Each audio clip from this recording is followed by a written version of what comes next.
کہ تمہیں کیا ہو گیا کہ منافقین کے معاملے میں تم دو گروہ ہو گئے ہو؟ اللہ نے تو ان کی بدعمالی کی وجہ سے ان کو اوندھا کر دیا تھا، یعنی اللہ تعالیٰ نے مومنین سے، جو منافقین میدان جنگ سے واپس جانے پر دو گروہ میں تقسیم ہو گئے تھے نا، تو اللہ تعالیٰ نے پھر فرمایا یعنی کہ اے ایمان والو تمہیں کیا ہو گیا ہے کہ منافقین کے بارے میں دو جماعتوں میں تقسیم ہو گئے ہو؟ کوئی ایک کا ارادہ ہے کہ لڑے اور دوسرے کا ارادہ کہ نہ لڑے۔ یہ کیسا اختلاف ہے؟ ٹھیک ہے، منافقین کے بارے میں مومنین کی دو رائے نہیں ہونی چاہیے، سب کو اتفاق سے چلنا چاہیے، دل میں بغض نہیں رکھنا چاہیے۔ ٹھیک ہے، اس کے بارے میں انشاءاللہ ہم آگے چل کر سورۃ مجادلہ اور توبہ میں بھی اس کے بارے میں انشاءاللہ پھر پڑھیں گے۔ تو یہاں اللہ تعالیٰ نے یعنی ان کو ہائی لائٹ کیا، آگے اللہ تعالیٰ کہتے ہیں واللہ ارکسہم بما کسبوا، یعنی اللہ تعالیٰ نے تو ان کے یعنی اللہ تعالیٰ نے وضاحت سے فرما دیا ہے مومنین کو کہ ان کی جو بدعمالیاں تھیں ان کے نتیجے میں اللہ تعالیٰ نے ان کی عقلوں کو یعنی کہ اوندھا کیا ہے، نہ ان کو حق باطل میں تمیز تھی، یعنی وہ حق باطل میں تمیز نہیں کر سکتے تھے۔ تو ان میں سے کچھ لوگ جو تھے وہ کہتے ہیں جی ہم تو مثلا ہم آپ کے ساتھ بھی امن میں رہنا چاہتے ہیں، اپنی قوم کے ساتھ بھی امن میں رہنا چاہتے ہیں۔ تو اللہ تعالیٰ نے کہا کہ جب انہیں خون ریزی کی طرف لوٹا دیا جائے، جب کوئی ایسا معاملہ ہے تو یہ وہاں لوٹ جائیں گے، یہ ان کے دل میں کچھ ہے، یہ باتیں کچھ کر رہے ہیں اور ان کے دل میں کچھ ہیں، تو ایسے لوگوں کو جہاں پاؤ قتل کر دو۔ یہ ذرا بھی رعایت کے مستحق نہیں ہے، صرف امن کی خواہش رکھنا جبکہ عملاً وہ فساد میں حصہ لیتے ہوں ان کے تحفظ کا ضامن نہیں ہے۔ اگر ان کا عمل بھی ان کی خواہش کا آئینہ دار ہے تو ان کی خواہش کا احترام بھی کرنا چاہیے، اگر ان کا عمل ان کی خواہش کے خلاف ہے تو ان کی خواہش کا کوئی احترام نہیں کرنا چاہیے، بلکہ انہیں کیا کرنا چاہیے؟ قتل کر دینا چاہیے۔ وَأُولَٰئِکَ جَعَلْنَا لَكُمْ عَلَيْهِمْ سُلْطَانًا مُبِينًا، اے ایمان والو ایسے لوگوں پر سختی کرنے کی ہم نے تمہیں کھلی سند دی ہے۔ ٹھیک ہے، یعنی منافقہ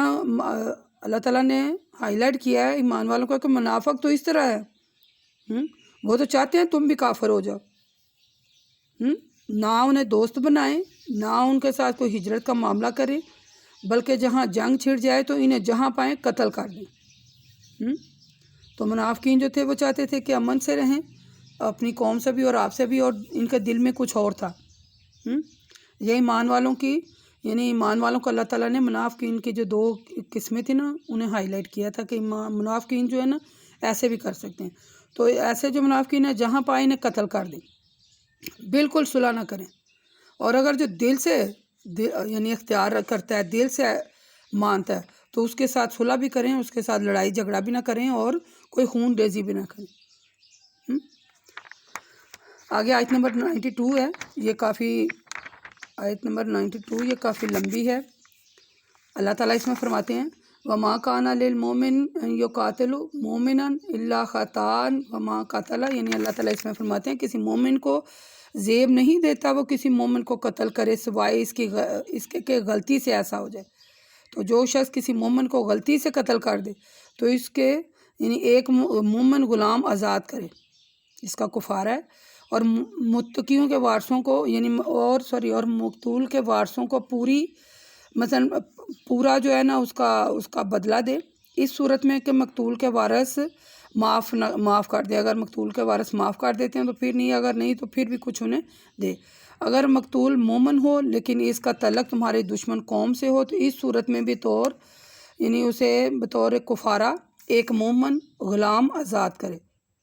اگر مقتول اس قوم کا کافر ہو جس قوم سے تمہارا عہد و پیمان ہے تو اس کے وارثوں کو پورا جو ہے نا وہ لین دین جو ہے وہ پورا ادا کرے۔ ٹھیک ہے، اور ایک مومن غلام بھی آزاد کرے۔ اگر قاتل کو غلام میسر نہ ہو تو 2 مہینے کے متواتر روزے رکھے، یہ اللہ تعالیٰ کی طرف سے ایک معافی ہے اور اللہ خوب جاننے والا ہے،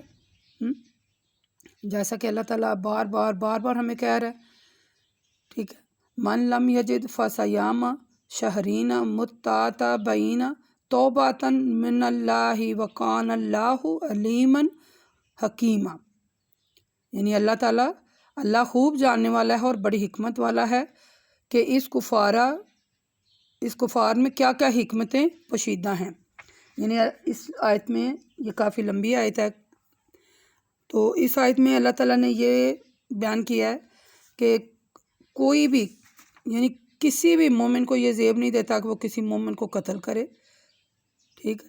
یہ کسی مومن کا کام ہی نہیں ہے کہ وہ دوسرے کسی مومن کو قتل کرے، اور اگر ایسا ہو جاتا ہے تو یہ بہت بڑا گناہ ہے۔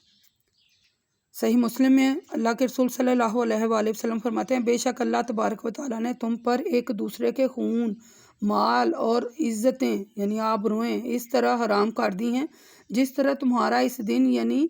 یوم نحر کی حرمت، یعنی تمہارے اس شر یعنی مکہ میں تمہارا اس مہینے میں، ٹھیک ہے، یعنی مکہ میں جو لوگ حج کرنے جاتے ہیں تو ان کے لیے حرام ہو جاتا ہے نا، اسی طرح حرام ہے ایک مسلمان مومن کا دوسرے مسلمان مومن کو قتل کرنا۔ صحیح بخاری کی ایک حدیث ہے، اللہ کے رسول صلی اللہ علیہ وآلہ وسلم فرماتے ہیں، کوئی بندہ جب زنا کرتا ہے تو اس حالت میں زنا نہیں کرتا کہ وہ مومن ہو، کوئی بندہ جب چوری کرتا ہے تو اس حالت میں چوری نہیں کرتا کہ وہ مومن ہو، کوئی بندہ جب شراب پیتا ہے تو اس حالت میں شراب نہیں پیتا کہ وہ مومن ہو، اور نہ کوئی شخص قتل کرتا ہے اس حالت میں کہ وہ مومن ہو۔ صحیح بخاری کی ایک اور حدیث ہے، اللہ کے رسول صلی اللہ علیہ وسلم فرماتے ہیں، مومن اپنے دین کے معاملے میں ہمیشہ کشائیدگی میں رہتا ہے جب تک کہ خون ناحق نہ کرے، ٹھیک ہے۔ ایک اور جگہ ایک چھوٹی سی حدیث ہے، کل مسلم اللہ مسلم، یعنی اللہ کے رسول صلی اللہ علیہ وسلم فرماتے ہیں ہر مسلمان کا خون، مال اور عزت دوسرے مسلمان پر حرام ہے۔ پھر اللہ تعالیٰ اس میں فرماتے ہیں کہ اگر کوئی غلطی سے ایسا کر بیٹھے تو اس کی سزا کیا ہے، یعنی کہ اگر ایک مومن دوسرے مومن کو قتل کرتا ہے تو وہ ایک مومن غلام آزاد کرے، ٹھیک ہے، تو اس کا بدلہ دے، یا یعنی اگر مقتول کے جو مقتول ہیں اس کے وارث ہیں وہ جیسا کہتے ہیں اگر باہمی رضامندی سے کوئی معاملہ طے پا گیا ہے تو ٹھیک ہے، لیکن اس کے باوجود بھی ایک غلام آزاد کرے، اگر وہ غلام آزاد نہیں کر رہا تو 2 ماہ کے متواتر روزے رکھے۔ دیکھیں اللہ تعالیٰ نے کتنا رحم کیا ہے، جان کے بدلے میں مثلا اللہ نے کہا کہ اگر جان کے بدلے میں 100 اونٹ بھی دے، جان کے بدلے میں 100 اونٹ مانگ رہا ہے تو وہ دے، ٹھیک ہے۔ یعنی اس آیت میں اللہ تعالیٰ نے ایک آسانی بھی رکھ دی ہے کہ اگر مقتول کے وارثہ مثلا دائیت معاف کر دیتے ہیں تو قاتل کے ذمے ہے کہ مثلا ذرا بھی وہ اپنے دل میں یہ خیال نہ کرے کہ اگر وہ معاف کر دیتے ہیں تو ان کا معاف کرنا مقتول کے جو وارث ہیں ان کے اختیار میں کہ اگر وہ معاف کر دیتے ہیں تو ٹھیک ہے، لیکن پھر بھی وہ کچھ نہ کچھ دے۔ تو اس بارے میں اللہ نے وضاحت سے کہا ہے کہ لیکن مثلا اللہ نے آگے بتا دیا کہ اگر دشمن بھی ہے، اگر وہ تمہاری دشمن قوم سے ہے تو اس کی ضرورت نہیں ہے، بلکہ کفارہ تو ہے کہ وہ ایک مومن غلام آزاد کرے اور توبہ کرے ساتھ میں، ٹھیک ہے، توبہ کرے، اور اللہ تعالیٰ کی طرف سے جو مقرر کردہ ہے وَقَانَ اللَّهُ عَلِيمًا حَكِيمًا، یعنی اللہ تعالیٰ بہت جاننے والا اور حکمت والا ہے، ٹھیک ہے۔ قرآن یہ جو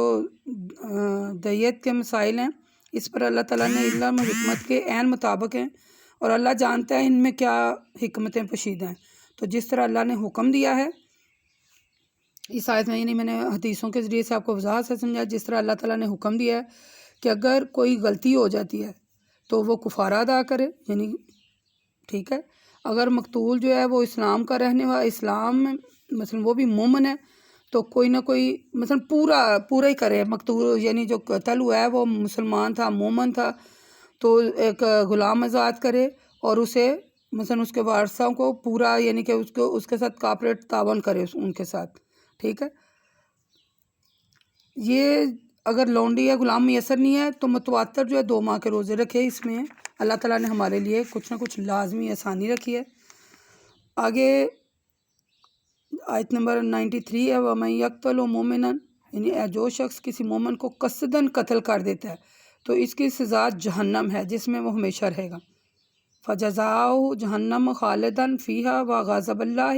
عَلَيْهِ وَلَعَنَهُ وَأَعَدَّ لَهُ عَذَابًا عَظِيمًا، یعنی اس پر سخت غضبناک عذاب ہوگا اللہ کی طرف سے، اور اس پر یعنی اللہ تعالیٰ نے اس کے لیے عذاب عظیم تیار کر رکھا ہے۔ یعنی گزشتہ آیت جو میں نے ابھی پڑھی ہے 92 میں اللہ تعالیٰ نے کسی مومن کو غلطی سے قتل کرنے کا ذکر کیا ہے، اس آیت میں اللہ تعالیٰ نے مومن کو قصداً قتل کرنے کا ذکر کیا ہے، یعنی غلطی سے قتل کرنا ہے، غلطی سے قتل ہو گیا ہے تو اس کا کفارہ ہے کہ وہ 2 ماہ کے روزے رکھے، غلام مومن آزاد کرے اور انہیں کچھ دے دلائے جو غلطی سے قتل ہوا ہے، ٹھیک ہے۔ اور اگر قصداً قتل کیا ہے تو اس کا کیا ہے کہ وہ جہنم میں ہمیشہ رہے گا، اس کی سزا جہنم ہے اور اس میں ہمیشہ رہے گا، اور اللہ تعالیٰ نے اس کے لیے عذاب عظیم تیار کر رکھا ہے۔ یعنی اس آیت سے تو معلوم ہوتا ہے کہ کسی مومن کو قتل کرنا بہت بڑا گناہ ہے۔ یعنی میں نے پیچھے آپ کو بتایا تھا نا، اللہ کے رسول صلی اللہ علیہ وسلم فرماتے ہیں کہ بڑے گناہوں میں سب سے بڑے گناہ کون سے ہیں؟ اللہ کے ساتھ شرک کرنا، یہ لکھ لیں، بڑے گناہوں میں سب سے بڑے گناہ کون سے ہیں؟ اللہ کے ساتھ شرک کرنا، کسی جان کو قتل کرنا، والدین کی نافرمانی کرنا، جھوٹ بولنا یا جھوٹی گواہی دینا۔ حضرت ابوبکر رضی اللہ تعالیٰ عنہ کہتے ہیں، میں نے کہا اے اللہ کے رسول، یہ قاتل تو خیر دوزخ میں ہی جانا چاہتے ہیں، لیکن مقتول کا کیا قصور تھا؟ تو اللہ کے رسول صلی اللہ علیہ وآلہ وسلم نے فرمایا، وہ اپنے ساتھی کو قتل کرنے پر حریص تھا، یعنی وہ بھی اپنے ساتھی کو قتل کرنا چاہتا تھا۔ اللہ کے رسول صلی اللہ علیہ وسلم فرماتے ہیں 3 آدمیوں پر اللہ تعالیٰ سب سے زیادہ غضبناک ہوگا، حرم میں یعنی کہ اللہ تعالیٰ کے گھر میں، اور کسی شخص کے، یعنی اللہ کے رسول صلی اللہ علیہ وسلم فرماتا ہے ہو سکتا ہے کہ اللہ ہر گناہ کو معاف کر دے، مگر وہ شخص جو مشرک رہتے ہیں یا مشرک مر جائیں، وہ شخص کسی مومن کو جان بوجھ کر قتل کرے، اس کے گناہ کو معاف نہیں کرے گا۔ بچنا چاہیے ہر حال میں، ٹھیک ہے۔ اس کا لبیل باب یہ ہے کہ کسی مومن کو ہرگز قتل نہ کرے، یہ بہت بڑا گناہ ہے، اس کی سزا دوزخ ہے، اور اللہ تعالیٰ نے اس میں عذاب عظیم تیار کر رکھا ہے۔ اللہ تعالیٰ ہم سب کو اپنے حفظ و مان میں رکھے۔ آگے پڑھتے ہیں، آیت نمبر 84 ہے، یا ایھا الذین آمنوا، یعنی اے ایمان والو، جب تم اللہ کے راستے میں سفر کرو تو تحقیق سے کام لو۔ جب تمہیں کوئی سلام کرے تو بغیر تحقیق یہ نہ کہہ دیا کرو کہ تم مومن نہیں۔ کیا تم دنیاوی زندگی کا مال و اسباب کے متلاشی ہو؟ اس کے مال کو لوٹانا چاہتے ہو تو سن لو، اللہ کے پاس بہت سی غنیمتیں ہیں، وہ تو تم کو جائز طریقے سے دے گا، بس وہی تمہارے لیے کافی ہے۔ اور یہ سوچ لو کہ پہلے تم بھی تو اس حالت میں تھے، پھر اللہ نے تم پر احسان کیا تو ایمان لے آئے، پھر ایمان قبول کر لیا گیا، محض شک اور شبہ کی بنیاد پر تمہیں قتل نہیں کیا گیا، لہٰذا اے مومنین خوب تحقیق کر لیا کرو۔ اللہ تعالیٰ تمہارے اعمال جو تم کر رہے ہو اس سے باخبر ہے۔ یعنی یہ جو آیت ہے، حضرت ابن عباس رضی اللہ تعالیٰ عنہ فرماتے ہیں، ایک شخص اپنی بکریوں میں تھا، چند مسلم اس کے پاس پہنچے، اس نے کہا السلام علیکم۔ مسلمانوں نے اس کے مومن ہونے کا یقین نہیں کیا اور اسے قتل کر دیا اور اس کی بکریوں کو اپنے قبضے میں لے لیا۔ اس موقع پر یہ جو آیت تھی، اس موقع پر نازل ہوئی تھی۔ صحیح بخاری کی حدیث ہے یہ، یعنی کہ یہ جو آیت ہے، آیت نمبر 94، یہ اس سلسلے میں نازل ہوئی کہ جو مثلا ایک شخص تھا تو وہ اپنی بکریوں کو چرا رہا تھا، تو چند مسلم جو تھے اس کے پاس پہنچے، تو اس نے کہا السلام علیکم، تو انہوں نے کہا یہ مسلمان نہیں ہے، تو انہیں قتل کر دیا، تو اس کے بکریوں کو اپنے قبضے میں لیا۔ اس موقع پر اللہ تعالیٰ نے یہ آیت جو ہے وہ نازل کی اور کہا وَلَا تَقُولُوا لِمَنْ أَلْقَىٰ إِلَيْكُمْ السَّلَامَ، یعنی اللہ تعالیٰ فرماتا ہے یا ایھا الذین آمنوا، اے ایمان والو، جب تم اللہ کے راستے میں سفر کرو خوب تحقیق سے کام لیا کرو۔ اگر کوئی شخص تم کو سلام کرے تو تم نہ کہا کرو کہ وہ مومن نہیں ہے، پہلے اس کی تصدیق تو کر لو۔ دیکھیں، ہر بات پر اللہ تعالیٰ نے، ہر بات پر، ہر مسئلے پر اللہ نے اپنی آیتوں میں کھول کھول کر ہر چیز بیان کر دی ہے۔ پھر اللہ تعالیٰ نے غنیمتوں کا وعدہ بھی کیا ہے، انشاءاللہ اس کے بارے میں ہم سورۃ فتح میں پڑھیں گے۔ اللہ تعالیٰ سے بس ہر وقت یہی دعا ہے کہ اللہ تعالیٰ ہمیں ہدایت دے اور ہمیں سیدھے رستے پر چلائے۔ جب کوئی شخص آپ کو اسلام کرے، اس کا جو ہے میرے ذہن کے مطابق یہ ہے کہ جب کوئی شخص آپ کو اسلام کرے تو بغیر تحقیق کے یہ نہ کہا کرے کہ یہ کہ تو مسلمان نہیں ہے، ٹھیک ہے؟ یعنی بغیر تحقیق کے کہ اس نے اسلام کیا، آپ اس کا جواب دیں، آپ پر سلامتی بھیجی ہے نا اس نے۔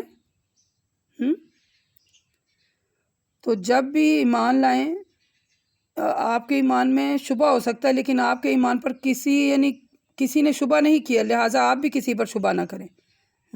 جب وہ اگلا کوئی،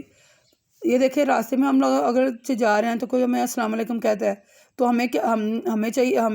کیا چاہیے؟ وعلیکم السلام ورحمۃ اللہ کہنا، نہ کہ ہم تحقیق شروع کر دیں کیا اس نے ہمارے بارے میں تحقیق کی جو اس نے السلام علیکم کہا۔ تو یہ آیت اللہ تعالیٰ نے کھول کر اس میں ہمیں بتا دیا کہ ہمیں کیسی زندگی گزارنی چاہیے، ہمیں کیا کرنا چاہیے۔ اس لیے ہر وہم و گمان سے بھی ہمیں بچنا چاہیے۔ وَمَا إِلَيْنَا إِلَّا الْبَلَاغُ الْمُبِينُ وَقُولُوا قَوْلِي هَٰذَا لِأَسْتَغْفِرُ اللَّهَ أَسْتَغْفِرُ اللَّهَ أَسْتَغْفِرُ اللَّهَ۔ اللہ تعالیٰ ہم سب کو اپنی حفظ و امان میں رکھے، اور میری دعا ہے آپ بھی آمین کہیں کہ اللہ تبارک و تعالیٰ ہمیں عمل والا بنا دے۔ ٹھیک ہے، السلام علیکم ورحمۃ اللہ وبرکاتہ۔